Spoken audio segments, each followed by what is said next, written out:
Thank you everyone.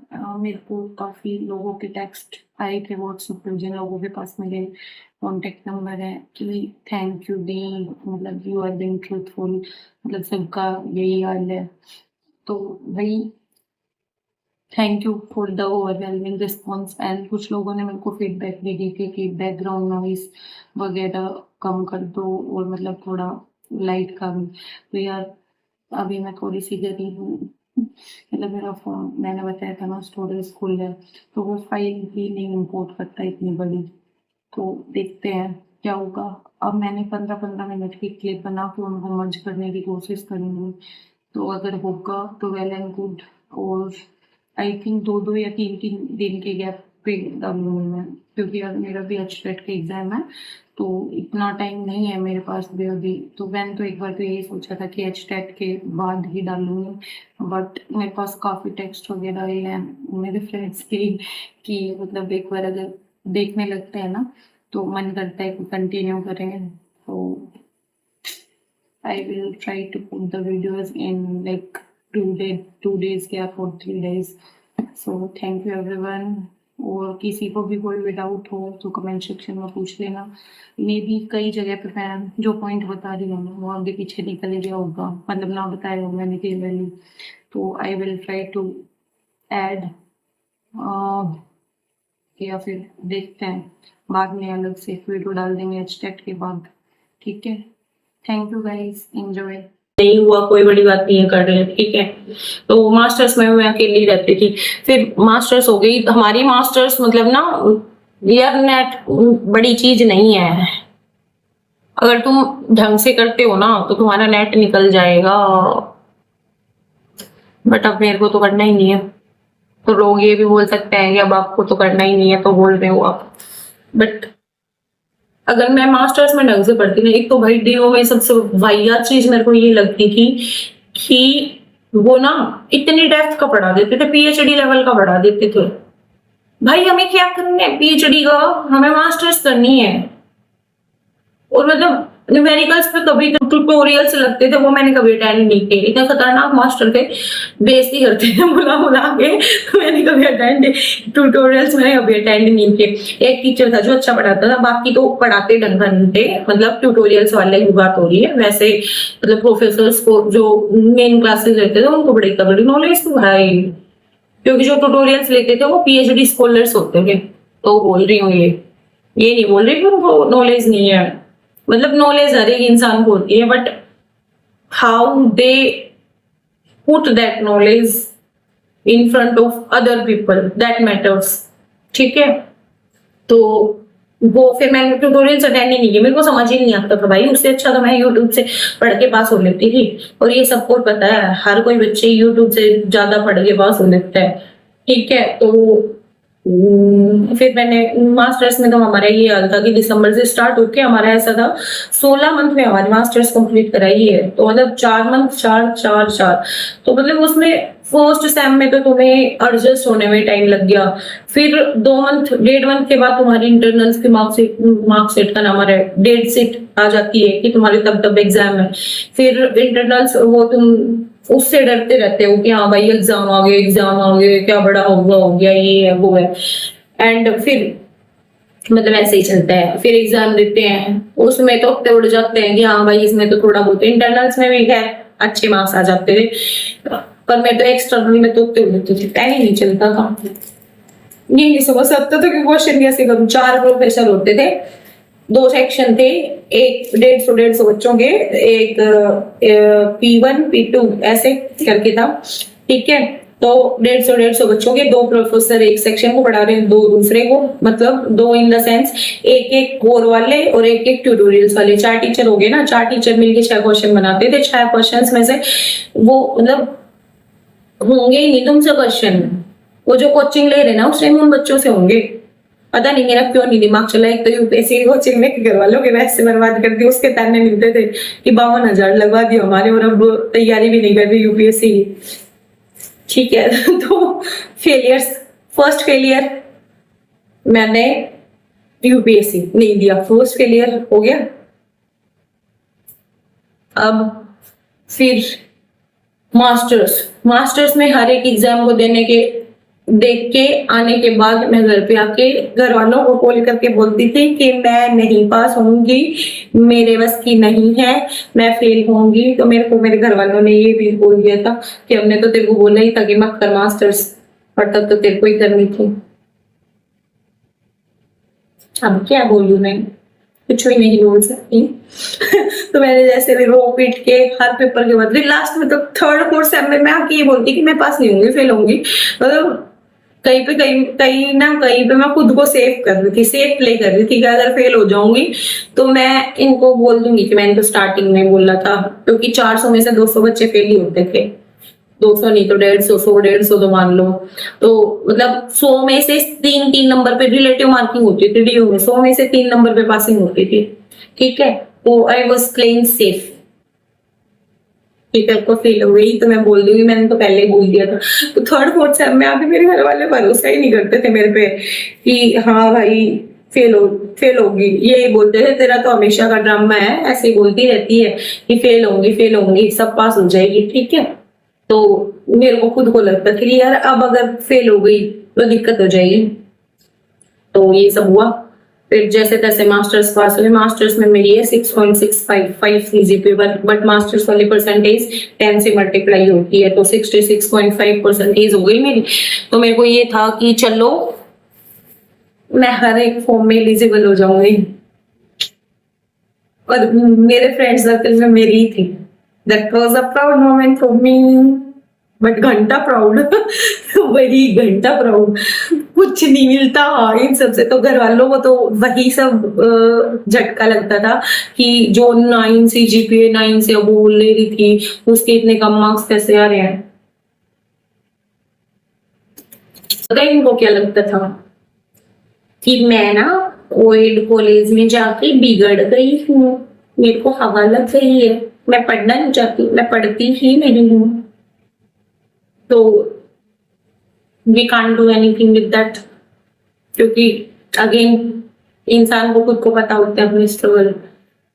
जैसे तैसे अपन ने मास्टर्स की, सीधा ये बोलते थे कि हमने तुम्हें तेरे को थोड़े बोला था, हमने तो बोला था सीजीएल की तैयारी कर ली या यूपीएससी कर ली, पर तेरे को ही करनी थी मास्टर्स, तो भुगत भुगत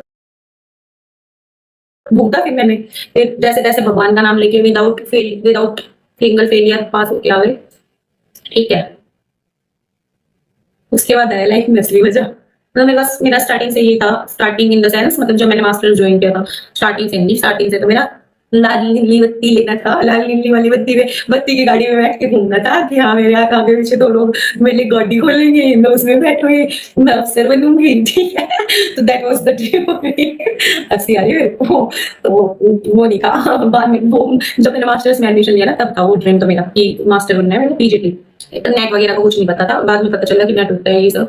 तो फिर मैंने मास्टर्स के जस्ट बाद वाला जो नेट दिया उसमें मेरे 58 समथिंग मार्क्स आए थे। तो मेरे को लगा कि कोचिंग कर लेनी चाहिए, क्योंकि मैंने मास्टर्स का हाल तो आप लोगों को पता ही है, क्योंकि एक सेम के बाद हमें सिर्फ एक संडे की छुट्टी मिलती थी, फिर हमारा नेक्स्ट सेम स्टार्ट हो जाता था। तो हम पढ़े कब, हमें टाइम ही नहीं मिला मास्टर्स में पढ़ने का। तो वो हमारी गलती नहीं है, मतलब कि नेट के लिए।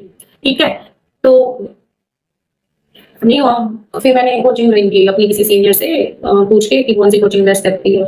तो वो बाद में साइंटिफिक ऑफिसर लगी हुई है अभी। तो आई थॉट वो भी एक बेटर ऑप्शन रहेगा कि मतलब नेट, मेरे को तो नेट निकालना है, मेरे को नहीं करना था साइंटिफिक ऑफिसर वगैरह, ये सब सपने लिए ही होंगी मैंने। जब मेरे को अपने यूपीएससी की औकात पता चली तो मैंने ये सब सपने सोचे ही। ठीक है, फिर उसके बाद मैंने उनसे पूछ के करेंगे वीडियो रिकॉर्ड, आज तो करेंगे, क्योंकि आज जो हुआ है ना उसकी भी भड़ास है मेरे दिमाग में। ठीक है, तो ये सब हुआ।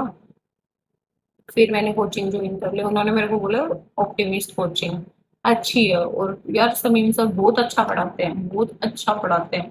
बट ये मेरी गलती थी कि मैंने ऑनलाइन कोचिंग ज्वाइन कर ली, और सबसे बड़ी गलती कि मैं ना रूम पे नहीं पढ़ती थी यार। मैंने मास्टर्स के बाद थोड़ा एक महीने का नहीं गैप नहीं लिया, क्योंकि मैंने लाइब्रेरी तो मई से ही ज्वाइन कर ली थी, क्योंकि मेरी सिस्टर आई हुई थी जो केवीएस में लग रखे, वो DSSS की तैयारी कर रही थी। तो बोली तेरे भी एग्जाम है और तू हैबिचुअल हो जाएगी लाइब्रेरी की, तो मेरे साथ चल। तो मैंने मई से ही लाइब्रेरी ज्वाइन कर रखी, तो मैंने गैप नहीं लिया। तो मेरे को ये था कि जो बैचलर्स के बाद मैंने गैप लिया था ना वो मेरे को नहीं करना था, मैंने लाइब्रेरी कंटिन्यू की। अब क्या दिक्कत आती है तुम्हारी ऑनलाइन कोचिंग में? अब मैं प्रो एंड कॉन्स बता। प्रो बस ये है तुम्हारा उसमें कि तुम्हारा टाइम बचता है, दैट्स इट, ट्रैवलिंग वाला। बाकी कुछ फायदा नहीं, नुकसान ही नुकसान है सारे। पहला नुकसान कि you can't interact with the teacher personally. मतलब वो बोलते जैसा कि मतलब जिन पे डाउट्स है वो पूछ लो, बट अब लाइब्रेरी में बैठ के तुम माइक ऑन करके थोड़ा डाउट पूछ सकते हो। और दूसरा कि तुम्हें जो वो जो सीट्स होती है ना, ये भी एक बहाना ही है, ठीक है। जो सीट्स होती है ना वो तुम्हें लेट मिलती है, मतलब तुम्हारे एड्रेस पे लेट भिजवाई जाते हैं। मेरी शायद 3-4 महीने बाद आई थी। तो मतलब जो पढ़ने वाला होगा ना वो ऐप में भी होती थी सीट्स। तो मेरा तो ये मानना रहता था, क्योंकि अब वो एग्जॉस्टिंग था, कोचिंग वाला था एग्जॉस्टिंग। 8 घंटे की तो कोचिंग क्लासेस लगती थी, 4 क्लासेस लगती थी 2-2 घंटे की, और उसके बीच में सर आधा आधा घंटे का ब्रेक दे देते थे। तो कितने हो गए, 9.5 घंटे हो गए। और कितना कौन इंसान पढ़ सकता है? उस टाइम मेरे को लगता था कि बहुत पढ़ रही हूँ, मैं तो बहुत पढ़ रही हूँ, मैं तो फाड़ दूंगी, ये सब कर दूंगी। तो मतलब घर आके उसको रिवाइज भी कर लेती थी, ये नहीं बोलूंगी रिवाइज नहीं करती थी। बट मैंने कोचिंग ज्वाइन की थी 15 दिन लेट। तो मतलब मैं पहले तो उस लेक्चर्स को कवर करने में लग गई, उनके वीडियोस से बना रही हूँ, नोट्स बना रही हूँ, तो उस सब में मेरे को टाइम लग गया। ठीक है, फिर मैंने रिवाइज करना स्टार्ट किया उसको। तो रिवाइज कर रही थी तो हो रहा था, मजा आ रहा था करने में, ठीक है। फिर मतलब बात ये हुई कि मैंने ना उनके साथ क्वेश्चंस नहीं सोल्व किए। सर ने जो क्वेश्चंस कराए ना, सिर्फ वही करे, खुद से प्रैक्टिस की ही नहीं। क्योंकि वही बात है, कंपटीशन में बैठे ही नहीं, तो कभी फील ही नहीं हुआ ना, मैंने एग्जाम दिया। अगर मैं आईआईटी एग्जाम देती ना तो मेरे को पता होता कि कैसे कंपटीशन देना होता है। भाई चाहे तुम एडमिशन लो ना लो, तुम्हारे घर वाले, क्योंकि मेरा तो सीधा साफ क्लियर था कि अगर तेरे को आईआईटी दिल्ली मिलेगी तो तेरे को भेजेंगे, नहीं तो मेरा घर वालों का ये था कि तेरे को बाकी कोई भी आईआईटी मिल जाए तो हम नहीं भेजने वाले। तो आई वॉज लाइक कि फिर मैं क्यों ही ट्राई करूँ, आईआईटी दिल्ली तब मिलेगा जब तुम्हारी टॉप रैंक होगी। इतना भी कॉन्फिडेंस नहीं था मेरे को कि मेरी टॉप रैंक आ जाएगी, क्या पता आ जाती। क्योंकि बैचलर्स में तो मैंने बहुत अच्छे से पढ़ा था, और उस टाइम तो कोविड में बच्चों ने पढ़ा भी नहीं। मतलब जैसे मैं अपने साथ के देख रही हूँ कि 35 में से मुश्किल से 2 से 3 बच्चे पढ़ रहे हैं। तो मतलब टॉप रैंक में, मतलब आईआईटी दिल्ली ना तो बॉम्बे वगैरह कुछ तो मिल ही जाता, और क्या पता ना भी नहीं मिलता। क्योंकि मेरे को अटेम्प्ट ही नहीं करना आता कि पेपर कैसे अटेम्प्ट करते हैं, ऑप्शंस कैसे नेग्लेक्ट करते हैं, ठीक है, तो एलिमिनेट करते हैं नेग्लेक्ट जो भी चल जाता है इतना। तो ठीक है, तो मैंने कभी जैम दिया ही नहीं। तो net was the first exam जिसमें मैंने प्रेशर फील किया। ठीक है, तो ये सब मेरी कोचिंग की खामियां थी कि ना मैं टीचर से डाउट पूछ पा रही हूँ। मैं गूगल जूम पे क्लासेस होती थी तो मैं उसमें कमेंट्स में लिखती, तो ऑब्वियसली कौन है टीचर इतना समझ सकता, इतना वो एक आधी बार तो कभी कभार तो देख लेते थे। पर उनको मतलब वैसे बोलते थे कि तुम लोग ना मतलब मुंह से बोल दो कि ये डाउट है, तो आई विल सी, मतलब वरना स्क्रीन पे मैं कितनी बार बोल देखती हूँ। पर उनको ये मैंने एक दो बार टाइप भी किया कि सर मैं लाइब्रेरी में आती हूँ। तो उन्होंने ये भी बोला था कि जो बाकी अदर्स बच्चे हैं ना, वो बोल दिया करो कि कौन क्या डाउट है। और सबसे बड़ा लॉस ये होता है कि तुम लोगों से इंटरेक्ट नहीं कर पाते हो ऑनलाइन में। मतलब वो ही है कि सब अपने अपने में लगे होते हैं कि तुम ना तुम्हारे दोस्त बन पाते हैं जिनसे तुम डाउट सोल्व करवा सको, ना तुम्हारे में एक कंपटीशन वाली फीलिंग आती है कि मेरे को ये क्रैक करना ही है, कि दूसरा इंसान इतना पढ़ रहा है ये सब कर रहा है। टेस्ट वगैरह होते थे वो भी नहीं देती मैं तो इतनी वो थी। एक बार टेस्ट दिया, उसमें मेरे 30 में से पता नहीं 7 या 8 नंबर आए थे, क्योंकि मेरे नेगेटिव में कटे गए नंबर। मैं तो सारे अटेम्प्ट करती थी और मैं तो गलतियां बताऊंगी मैं अपनी अपनी कि मैंने क्या किया है मेरी जिंदगी का। ठीक है, तो मैं तो मेरे को कभी पेपर ही अटेम्प्ट नहीं करना है, तो मैं सारे अटेम्प्ट करती थी। तो मेरे जो सही होते थे ना वो भी नेगेटिव में हो जाते थे, ठीक है। तो that was about my coaching. और फिर सबसे बड़ी बात कि कोचिंग का उन्होंने मतलब एग्जाम होता है दिसंबर में, होना था दिसंबर में, तो उन लोगों ने बोल दिया था कि अक्टूबर लास्ट या नवंबर स्टार्टिंग में सिलेबस खत्म हो जाएगा। बट फिर वो पेपर शिफ्ट हो गया मार्च में, और मार्च में हो गया पेपर शिफ्ट। तो कोचिंग वालों के भी मौज हो गई भाई, उन्होंने फरवरी में जाके सिलेबस खत्म करवाया। And that was very frustrating, मतलब तो मेरी रिवाइज करने का टाइम ही नहीं मिल रहा। रिवाइज वही है, अब यार माइंड सेट चाहिए, करने वाले लोग उसमें भी कर, करने वाले लोगों ने इसमें भी कर रखा है रिवाइज। तो पर मेरे में तो नहीं थे ना इतने गट्स, मेरे में तो ये था कि जिस दिन, मतलब आई एम अ पर्सन जो कि नोट्स के चिपका रहता है, मैं खुद से ट्राई करना ही नहीं जानती। और बहुत सारे लोग रिलेट करेंगे मेरे से कि जो तुम्हें नोट्स में लिखा हुआ मिल जाए ना, मतलब मैं बुक भी पढ़ सकती हूँ, बुक और नोट्स दोनों कर सकती हूँ, बट अगर मेरे को कोई अनसोल्व प्रॉब्लम दे दी ना, तो तुमने फिजिक्स की बात कर रही हूँ, थ्योरेटिकल टाइप के क्वेश्चन से तो मेरे को नफरत है नहीं थी। थ्योरेटिकल टाइप्स के जो तो क्वेश्चन होते हैं ना, मतलब डेरिवेशन टाइप, वो उन क्वेश्चन से तो मेरे को नफरत होती थी। न्यूमेरिकल टाइप होते थे ना, वो मेरे को बड़े बड़े अच्छे लगते थे कि हाँ भाई फटाफट फॉर्मूला पुट करा, कॉन्सेप्ट सीधा है ये तो। अब वो इसमें टेंशन इधर लग रही है, उसमें टेंशन इधर लग रही है, वो सब कॉन्सेप्ट मेरे को जब सर समझाते थे, मैं पढ़ती थी रिवाइज करती थी, मेरे को समझ आते थे। और क्वेश्चन में कैसे लगाऊं वो मेरे को कभी समझ नहीं आया। अब आ रहा है। अब क्या फायदा, अब तो मैं नेट छोड़ ही चुकी हूँ। ठीक है, तो that was the biggest mistake. और फिर जो मेरे मेरे खुद के जो दोस्त, और फिर जब तुम्हारे साथ वालों का क्लियर हो रहा होता है नेट, लोगों को जेआरएफ में अच्छी रैंक मिल रही है, तो तुम्हें बड़ा दुख होता है।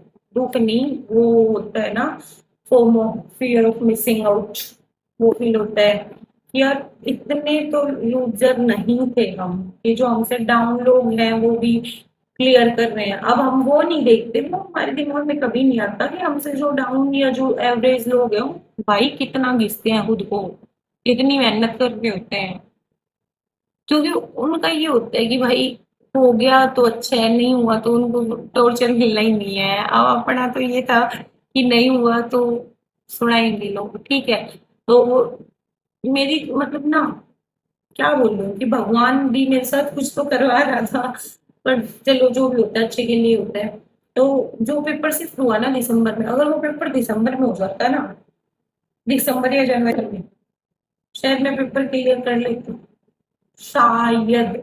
एलएस, और ना क्लियर करती ना तो मैं जस्ट एक दो नंबर से रहती, क्योंकि मैं बहुत अच्छे से रिवाइज कर ली थी चीजें, जितना करवा रखा था मैंने। इलेक्ट्रॉनिक्स तो छोड़ ही दी थी मैंने, इलेक्ट्रॉनिक्स में जितने बैचलर्स में पढ़ी थी ना, वो कर रखी थी। मतलब ज्यादा डेप्थ में जो मास्टर्स वाला था ना, फैक्ट्स वगैरह, वो सब तो मैंने छोड़ ही दिया था। इलेक्ट्रॉनिक्स में मैंने उसको नोट से भाई 80 वीडियोस थे, 2.5 2.5 घंटे में, कौन बनाएगा। और वो हमें रिकॉर्डेड प्रोवाइड करे थे पहले के, बाकी सारा लाइव पढ़ाया था, बट जो 80 वीडियोस थे वो हमें रिकॉर्डेड किए गए थे। तो मतलब हमारा तो एक्स्ट्रा टाइम लग रहा है ना, वो कोचिंग वालों की तरफ से उन्होंने फरवरी तक वैसे टाइम लगा दिया, फिर वो तुम्हें 80 वीडियो पकड़ा रहे हैं। और फिर सबसे बड़ी बात, मैं जिस बहन के पास रह रही थी जो दिल्ली पुलिस में है, रियल बहन है मेरी, मिडिल सिस्टर, उसकी जनवरी में सगाई कर दी। और सगाई कर दी वो ठीक है, उसकी मार्च में शादी, 6 मार्च की, वो तो मैंने डाल रखे हैं वीडियोस, ठीक है। 6 मार्च की शादी थी। और मतलब जो जीजू थे उनकी सिस्टर की भी सेम डे ही शादी थी। तो मतलब उनकी सिस्टर की जो शादी थी वो थी 3 मार्च को। तो मतलब मेरी बहन का लगन भी 3 मार्च को गया, ठीक है। अब पेपर कितनी तारीख का था, 2 मार्च। अब गेट का होगा तो गेट के पेपर में शायद मैं 1 या 2 मार्क्स से ही रही थी, मैंने डाला भी था एक वीडियो। मतलब उस टाइम तो मैंने बहुत अच्छा पढ़ लिया था। मतलब यार अगर मैं एक अच्छा सा रिवीजन हो जाता ना मेरा, मेरा गेट वाला पेपर क्वालिफाई थी मैं एटलीस्ट। हाँ भाई, मेरे को तो जस्ट ऐड ही करने थे वो सीवी में कि हाँ भाई मेरा ये पेपर क्लियर हो रखा है, ये नहीं हो रखा। तो और पर उसमें क्या हुआ, मेरी बीच वाली बड़ी वाली जो बहन है, केवीएस वाली, जम्मू में पोस्टेड है वो बहन जी आ गई शादी की शॉपिंग करने। उस टाइम पे तो मैं लहंगे खरीदती घूम रही हूँ, सोच सकता है कोई। और फिर यही ऑप्शन था कि मार्च में तो वो सीधा शादी में ही आएगी, तो जो फेब में जो खरीदा जा सकता है, शायद 8 फेब का या ऐसे ऐसे कुछ एग्जाम था। तो उसका ये था कि सैटरडे संडे की छुट्टी हो गई, तो सेकंड सैटरडे संडे फेब में जो सेकंड सैटरडे आता है वो काउंट करके चलो। सेकंड सैटरडे संडे हो गया और 2 दिन की उसने छुट्टी ले रखी थी, तो वो आ गई। तो मैं उसके साथ गेट के 3 दिन पहले, तो मैं उसके साथ 4 दिन पहले, तो जब मेरा रिवाइज टाइम था, जब तो मैं मेरी बहन के साथ चांदनी चौक की गलियों में लहंगा खरीद के घूम रही हूँ। क्योंकि लहंगा जरूरी है, पढ़ाई तो देखी जाएगी। वो उस टाइम थोड़े पता होता है, उस टाइम तो लाड़के होते हैं, तो उन घर वालों के। तो जुलाई वाला तो नहीं निकला, तो कोई बड़ी बात नहीं थी कि भाई अभी जस्ट मास्टर से पास करके निकली है, तो कोचिंग वगैरह तो कोई था नहीं। बट मैंने इतने गट्स दिखाए थे भाई। वो कहते हैं ना कि जिसकी किस्मत खराब होती है उसकी होती ही है। मैं 2 मार्च का जो मेरा एग्जाम था ना भाई, 3 मार्च को मेरी बहन का लगन था, कपड़े वगैरह सब आ गए थे मेरे घर पे, ठीक है। मैंने मेरी बहन की शादी में एक रूम में रहते थे हम, और वो ऐसे शॉपिंग कर करके लेके आती थी, उसकी पूरी शॉपिंग दिल्ली से हुई, स्लीपर सैंडल सब कुछ। वो ऐसे शॉपिंग कर करके लाके शॉपिंग बैग ऐसे मेरे बगल में रख देती थी। मैंने जितना सेक्रीफाइस किया है ना, किसी ने नहीं किया होगा। तो वो मेरे बगल में ऐसे ला के बेड में रखती थी, और कभी मैंने उसको ये नहीं बोला कि मेरे को ये चीज दिखा दे, सूट साड़ी। बट बल्कि लड़कियों को इंटरेस्ट होता है इन सब में, ज्वेलरी सब कुछ। मैंने उस बंदी की एक चीज भी नहीं देखी। और जो गांव में होते हैं उसको पता होगा कि शादी से 2-3 दिन पहले, मतलब लगन से 2-3 दिन पहले दिखावा करते हैं कि मतलब लड़की को दहेज में क्या दिया जा रहा है, सो कॉल्ड दहेज में क्या दिया जा रहा है। भाई मैं उस उन फंक्शंस, मेरी खुद की रियल बहन की शादी में मैं उन फंक्शंस में नहीं थी। और फिर लोग कह देते हैं कि मतलब क्या ही सेक्रीफाइस किया जो तुम्हें नेट मिल जाएगा। मैंने घर वालों से वीडियो कॉलिंग तक नहीं की, और मैं कॉल तक नहीं करती थी घर वालों से। बस मैं ये बता देती थी, क्योंकि हाँ उस टाइम मैं अकेली थी, क्योंकि शायद उसने फैब में ही छुट्टी ले ली थी, फैब लास्ट सीट में। तो मैं अकेली अपना खाना बनाती थी, तो फिर एक तो ये बर्डन आ गया था मेरे पे कि वीडियोस डालती थी, वो तो सबको पता ही है बर्डन क्या। वो तो भाई तब तो मेरे को बड़ा मजा आ रहा था पढ़ने में, मैं 2-2 3-3 बजे उठ के वीडियोस बनाती थी, हेल्दी खा रही थी, पार्क भी जाती थी, एक्सरसाइज भी करती थी, सब करती थी। तो तो वो एक तो वो भी थोड़ा सा स्ट्रेस था कि हाँ बर्तन भी खुद धोने हैं, ये भी मतलब बहन रहती थी तो वैसे आधा आधा काम कर लेते थे, ठीक है। तो वो हो गया। और फिर एक दिमाग में चलता रहता है, बेशक मैं इन्वॉल्व नहीं थी, ना ही मैंने कभी उनके वीडियोस देखे, और मैंने उनको बोल भी रखा था कि मेरे पास, मतलब हम तीनों बहनों का ग्रुप है, तो मेरे पास वीडियोस भी मत भेजना, मेरा माइंड डिस्ट्रैक्ट होगा, मेरे को नेट का पेपर अच्छे से देना है। अब बताऊं क्या हुआ। मेरे को नींद ही नहीं आई नेट के पेपर से पहले। मैं ऐसे 2-2 3-3 बजे उठ के पढ़ती थी ना, तो मेरे को नेट के पेपर से पहले नींद ही नहीं आई। तो क्या हुआ कि मैंने ना ये जो पैरासिटामोल है ना, मेरा मेरा नाश तो पैरासिटामोल ने कर रखे है। मैंने पेपर से पहले, मतलब मैंने पेपर वो नहीं ली, रात को नहीं ली, क्योंकि मतलब सुबह नहीं ली, तो वो तो मेरे को पता था कि अगर सुबह ले लूंगी, मॉर्निंग टाइम में तो था वो एग्जाम, कि सुबह ले लूंगी तो फिर तो मेरे को मतलब क्या पता पेपर के लिए भी ना उठ पाऊँ, मैं 6 बजे तो जानना ही है। तो वो मैं पूरी रात मैंने पीवाईक्यूज देखे, मतलब सर ने करवा रखे थे 5-6 साल के, सारे पीवाईक्यूज देख के गई हूँ मैं। और मेरे को ये लगता था कि उससे पहले तक पेपर पीवाईक्यूज से आता था, और वो वाला पेपर नहीं आया पीवाईक्यूज से। कुछ कुछ कुछ क्वेश्चन आए थे मेरे से, तो वो भी नहीं बने भाई। क्योंकि मेरी तो सबसे बड़ी गलती ये है कि मैं तो वीडियोस देखती हूँ, मैं तो कभी प्रैक्टिस की ही नहीं आज से। जो क्वेश्चंस करे हैं मैंने, जो सर ने सोल्व करा रखे हैं वो प्रैक्टिस करे हैं आज से।